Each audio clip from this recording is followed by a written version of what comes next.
Hello, dear student. How are you doing? So, I know that you would have watched the previous video on sex chromosomes and slight or understanding of inheritance.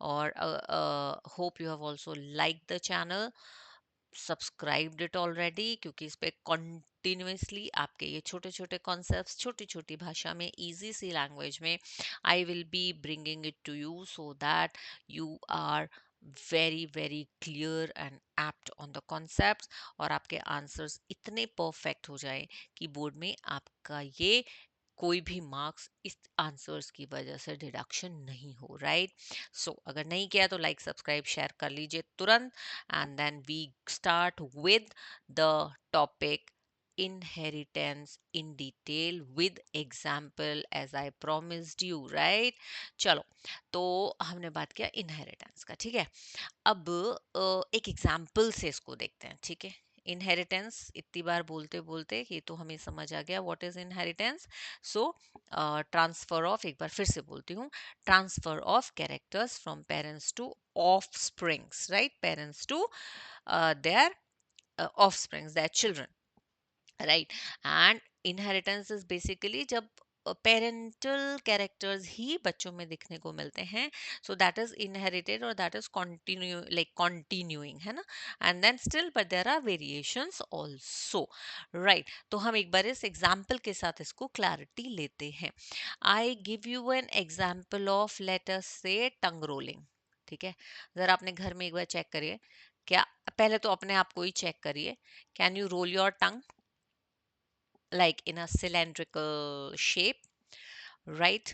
Check with your mom and dad, check with your siblings, correct you can also check with your grandparents ठीक है तो ये हो गया एक character हमने definitions पे भी बात की थी तो ध्यान से सुनते जाइएगा ये हो गया क्या एक character and we know every character has two traits right तो इसके टू ट्रेट्स क्या हो सकते हैं number one will be tongue roller who can roll tongues like the rolling of the tongue and then the other will be non tongue rollers I am writing it here as non rollers अब ये तो हो जाएंगे जी phenotypes है ना कि हमको सामने कैरेक्टरिस्टिक्स दिख रहा है करेक्ट अब इनके जीनोटाइप्स क्या क्या हो सकते हैं let us talk about that also genotype का मतलब genes right that means alleles का कॉम्बिनेशन या पेयर कैसे बनेगा तो फॉर एग्जाम्पल जिस फैमिली की मैं बात कर रही हूँ वहां पे the tongue roller rolling of tongue is a dominant character for example ठीक है तो क्या हो सकता है उसमें there can be a pure bred homozygous right you can say pure bred you can say homozygous right and dominant alleles yeah or it can be heterozygous dominant am I right yeah I've taken the symbol T ठीक है don't get confused I have taken the symbol T for tongue and rolling ठीक है so dominant yeah अब जी जो हमारा दूसरा genotype है non roller के लिए तो ये तो हो गया मतलब रिसेसिव की तरफ होना चाहिए शायद है ना तो रिसेसिव इन दोनों जीन्स में तो आएगा ही नहीं तो कैसे जीनोटाइप में आएगा वो दोनों स्मॉल लेटर्स वाला रिसेसिव में यानी कि always in a homozygous condition this we have already discuss while we were doing the definition अगर नहीं याद है तो यहाँ पे याद कर लीजिए कि रिसेसिव ट्रेट जो होता है वो हमेशा होमोजाइगस कंडीशन में ही फिनोटिपिकली अपने आप को शो ऑफ करता है राइट यहाँ तक कहानी समझ में आई ठीक है now we will also make a pedigree chart है ना मैं आपको कुछ सिंबल्स भी सिखाती हूँ क्योंकि वो सिंबल्स के हिसाब से हमको ये इनहेरिटेंस कैलकुलेट करना रहता है ठीक है pedigree chart to depict inheritance ठीक है तो what will do is we will take a plain square as as a non-roller male, right? And a shaded square as a roller male who can roll the tongue. Tick. Then similarly, I take a circle, plain circle as a non-roller female, and I take a shadowed circle or shaded circle for a roller female. ठीक है. Now what I am going to do is I am going to draw a very easy kind of diagram with these symbols, and then we will try to analyze them. ठीक है. So see, I have done one circle with shading, and I have done with one square or rectangle, whatever you want to say with shading. ठीक है. Now I say that there it is,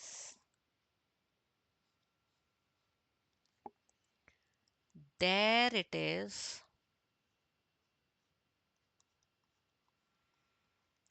and there it is. ठीक है. Now आप पहले इसी को describe कर लेते हैं. राइट तो ये कौन सी जनरेशन होगी? ये जनरेशन होगी हमारी पेरेंटल जनरेशन. राइट और ये शेडेड है यानी कि ये हो गई हमारे रोलर फीमेल, रोलर मदर, यानी कि mother is a tongue roller. Even father is a tongue roller, है ना, क्योंकि शेडेड वाले कौन है? रोलर्स हैं. ठीक. अब this is a daughter who is a roller, this is a son who is a roller, and this is a daughter who is a non-roller. यहाँ तक तो बहुत इजी है. And they are first generation और F1 offsprings, और we call it as the first filial generation. Right. तो अब question ये आता है कि ये तो हमको समझ आ गया कि जो रोलिंग टंग रोल है that's a dominant character because we can see it in both the parents and we can see it in both the out of three, two kids we can see that they are the tongue rollers. Right.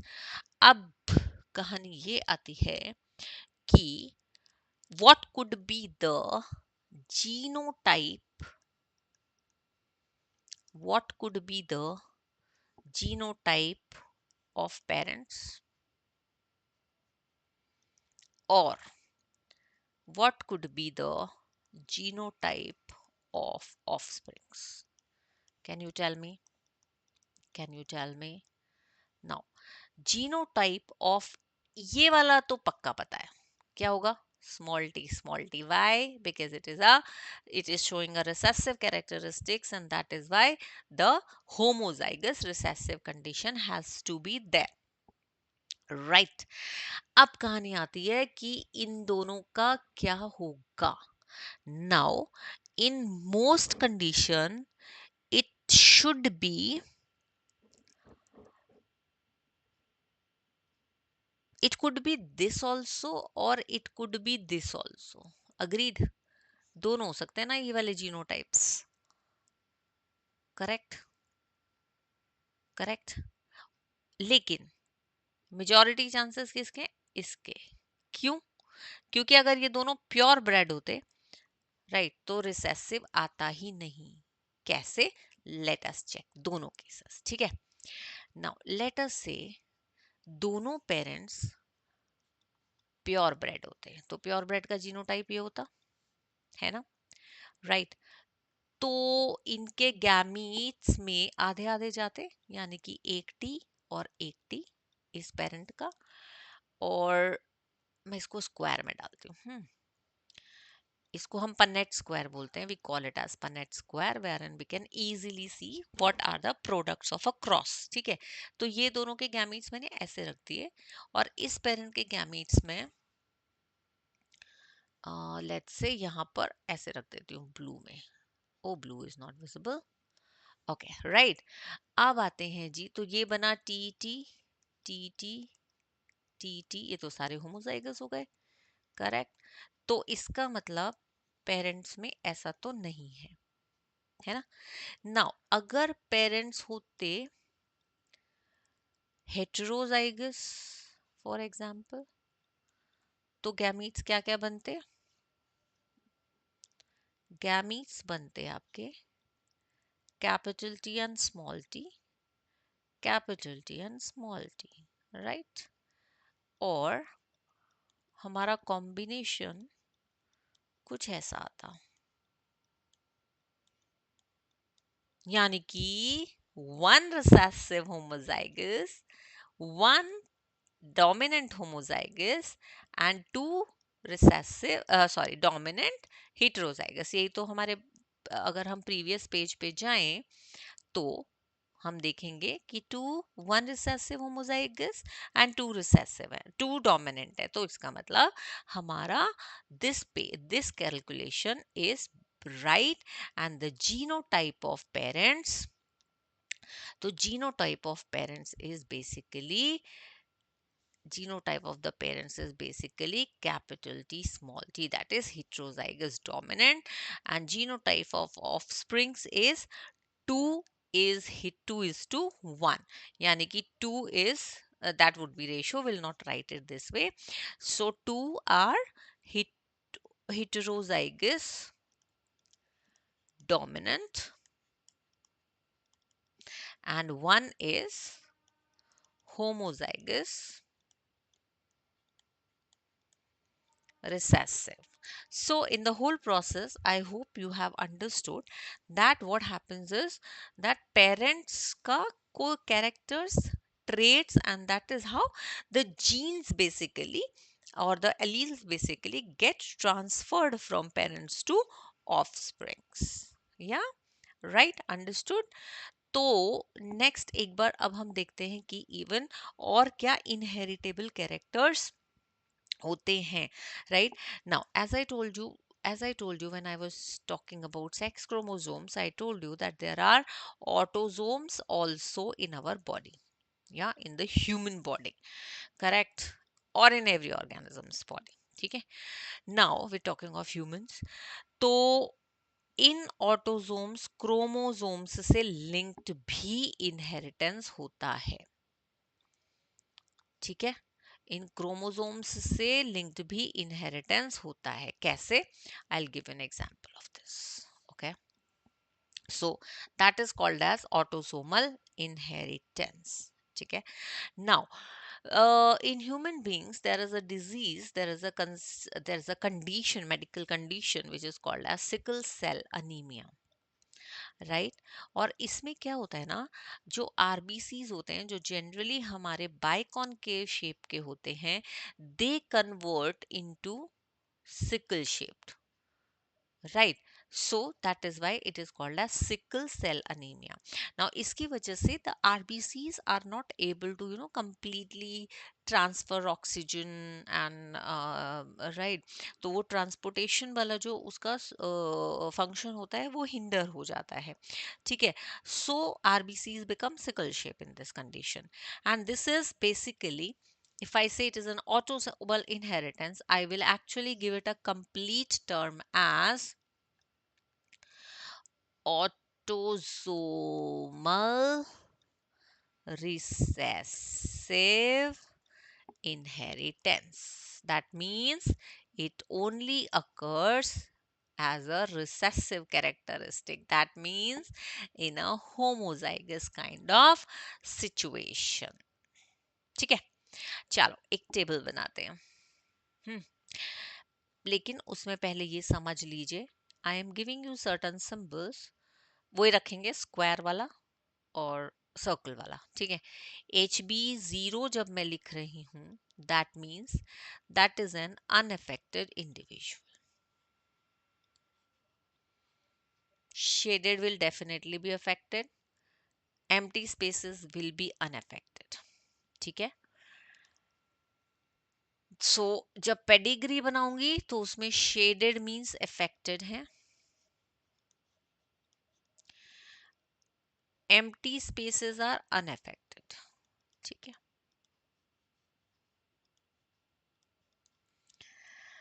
So, and genotype symbols, we will create it like this, right? Then HBS definitely is affected. HB0, HBS will be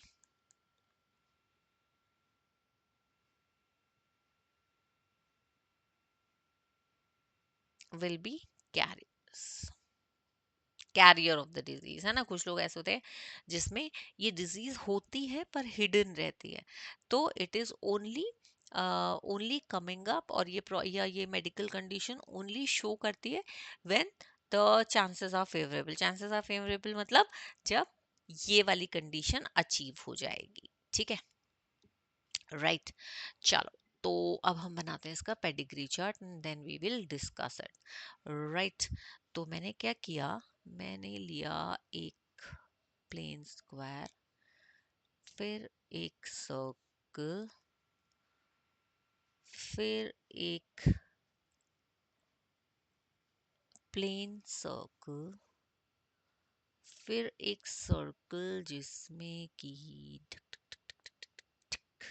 मैंने कर दिया shading, फिर एक square जो कि shaded है again, और फिर एक स्क्वायर जो कि अनशेडेड है, राइट. और तो ये तो आपको समझ ही आ गया होगा कि फादर है, मदर है, दो डॉटर्स हैं और दो सन्स हैं. अब ये जो बाहर की तरफ मैं लाइन बना रही हूँ, that means this daughter gets married to this man and they get these three children, out of which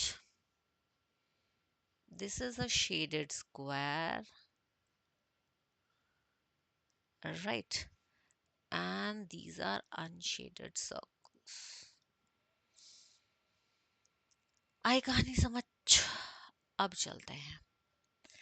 तो जो शेडेड हैं वो तो हमें डेफिनेटली पता है कि वो ये वाली कंडीशन होगी, क्योंकि ये सिर्फ होमोजाइगस रिसेसिव कंडीशन में ये वाला मेडिकल सिचुएशन आती है.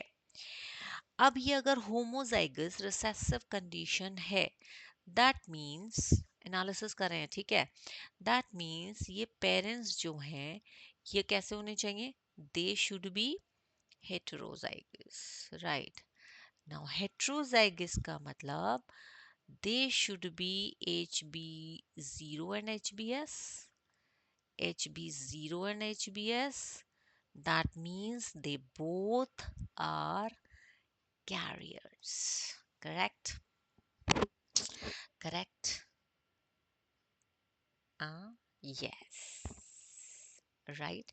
Now, अगर दोनों पेरेंट कैरियर्स हैं तो हमारे ऑफस्प्रिंग्स कैसे कैसे होंगे देख लें जरा.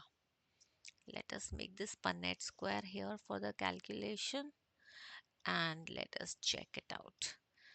uh, देखो, सब कुछ करके ऐसे करके देख लेना is always good. HB0 that means a very very normal normal बच्चा. ठीक है. HB0 and HBS that means carrier. HB0 and HBS that means a carrier. And HBS that means an affected individual. तो affected वाले तो हमें पता चल गए, ये तीन है ना. अब ये जो डॉटर है इसका एक बेबी ऑलरेडी, इनका तो हमें पता ही नहीं चलेगा बिकॉज ये तो आउटसाइडर है ना. लेकिन ये पक्का पक्का कैरियर होंगी क्योंकि इनका एक बेबी अफेक्टेड है, right. Similarly, mm, similarly, this could be, this could be, this could be either a very normal child, which is maximum percentage, right, चार है ना, तो दो कंडीशंस ऐसी आई गई हैं ऑलरेडी, है ना। और it can also be a carrier. So it has the both type of genetics. That means in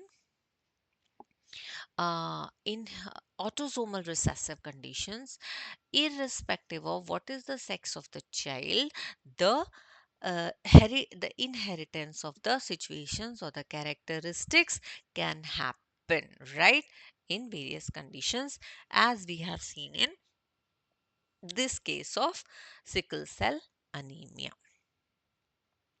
I hope this is understood. Any questions, you can put it in the comment box. I will be able to make you understand. Now, like similarly, like autosomal inheritance, there is sex-linked inheritance also, wherein the genes are located on the sex chromosomes, and that is how they get inherited or they get transferred from parents to offsprings. Right, sex linked inheritance में बहुत बहुत बहुत common होते हैं X linked inheritance. Can you give me a reason for this? Yes, because X chromosome हमारे पास abundance में होता है. कैसे? मदर के पास 2x और फादर के पास भी 1x, तो टोटल 3x क्रोमोसोम्स हमारे पास, मतलब ऐसे होते हैं, right. So they are in majority. However, Y linked inheritance is very very rare, right? And why? Because we have only one y chromosome and given by the father itself, right? तो जो Y chromosomes होते हैं, basically उसमें बहुत ज़्यादा concerns या बहुत ज़्यादा ऐसे ट्रांसफर ऑफ हेरिडिटरी कैरेक्टर्स नहीं होता है, राइट, मतलब not noticeable types. However, in X linked inheritance एक बहुत ही, इट हैज़ अ पैटर्न. ठीक है, इस पैटर्न को आप जान लीजिए पहले. So it has a pattern to it. What pattern? Mother, जैसे हमारे यहाँ कहते भी ना, अरे मदर जो होती है या बेटा जो होता है वो हमेशा अपने मदर की तरफ इंक्लाइंड होता है और बेटियां हमेशा फादर की तरफ.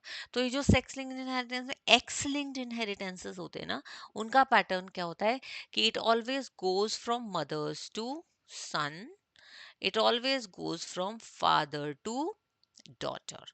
इसका लॉजिक भी है. बता सकते हो क्या लॉजिक है? बता सकते हो क्या लॉजिक है? अरे बोलो भाई. हाँ, क्योंकि फादर से डॉटर को एक एक्स जाएगा तभी वो डॉटर बनेगी, राइट. और इसी एक्स पे अगर अगर कंसर्न है, अगर कैरेक्टर है, तो वो डॉटर को मिलेगा ही मिलेगा. जबकि फादर से सन को जाएगा वाई, जिस पे है ही नहीं, और मदर से जाएगा एक्स, अगर इस पे होगा तो मिल जाएगा, राइट, तो मिलेगा ही मिलेगा. अगर नहीं होगा तो नहीं आएगा, right. So that is why females can only get it only if father has it on his X chromosome, right. And male will get it either a carrier or a, क्योंकि कोई से भी x पे हो, तो अगर सन के पास कोई सा भी x जाएगा तो either it is the son becomes the carrier or son becomes the affected person, right. Daughters can only become the affected when it comes from the father, right. Right. So, this is how sex linked inheritance works. We will be talking after a small break about X linked inheritance in case of hemophilia, because एक ये है हमारा X linked inheritance, और दूसरा X linked inheritance का बहुत अच्छा example है color blindness, right. I hope you have heard about these terms. If not, just hear about them. Just take a small look or discuss with somebody कि ये होता क्या है, नहीं तो मैं आपको बताऊंगी ही. So, and we will be talking about them in terms of X-linked inheritance and how this inheritance is taken, like, carried over from parents to offsprings. ठीक है. Till then, take care, rest for a while, and review this. Any questions you have, please put it in the comment box. I'll come back and we'll continue discussing about the sex linked inheritance, hemophilia, and color blindness.